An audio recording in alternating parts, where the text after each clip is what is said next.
Mm. Hey, hey, hey. So I had an early client meeting today. And again, we were talking about when people say no to your high ticket offer, right? And the one things that I said to her is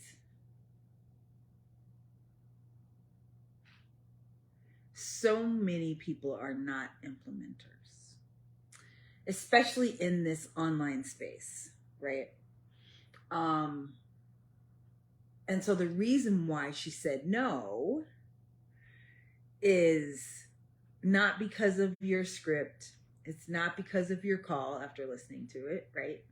It was more because she's not an implementer.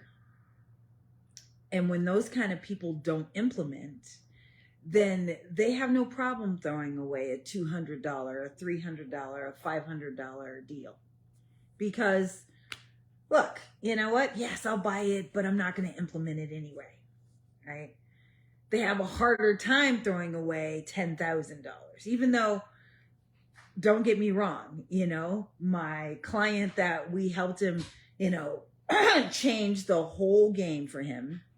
What he used to do in a year, now he does a month, right?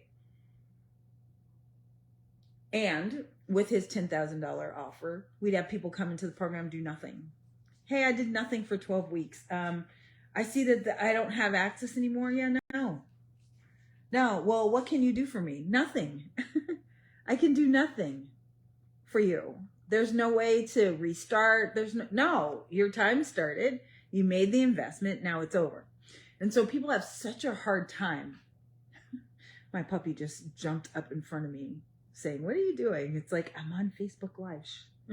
So people have such a hard time throwing away a higher amount that it's going to take them a little while longer to make the commitment to buy from you. That's all that means.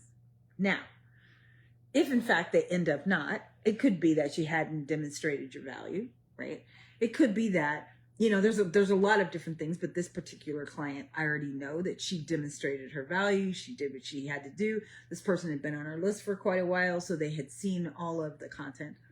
But the ultimate challenge was this person is that her prospect was not an implementer.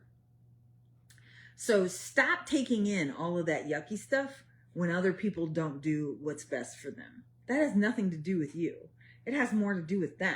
Just like when people treat you wrong, right? It has nothing to do with you. You haven't done anything wrong.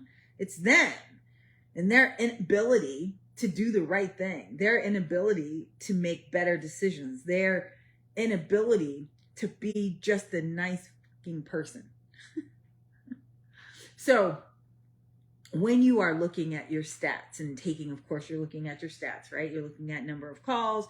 Who is it? I always like to look up how long has this person been on my list? How much content has they seen? Did they open the emails? Did they follow it? Did they do all the text? Did they do everything, right? And even when they do everything leading up to the call, all of the sales choreography, I still find that some of them don't buy. And it has more to do with them and what's going on in their life than it does with you. So at the end of the day, when you are selling a $200 or $300 item, a $47, a $7, people buy those and don't even open them. They download them and don't even open them. That's why I don't even write them until after somebody buys them. Then after somebody buys it, it's like, oh, okay, now I'll do it. But before, yeah, no. Lots of people want free stuff too. Yeah, Rochelle, give me all you got, right? They have no intentions of implementing because they're just not implementers, right? I'm an implementer. I get an idea, I implement it immediately. That's what I do. If you are an implementer, that makes sense to you. When you're not, it's like shocking when people don't do what they're supposed to do. Anyway, why they're not buying sometimes has nothing to do with you and all to do with them. So remember that. All right. Enjoy your weekend. I'll talk to you soon.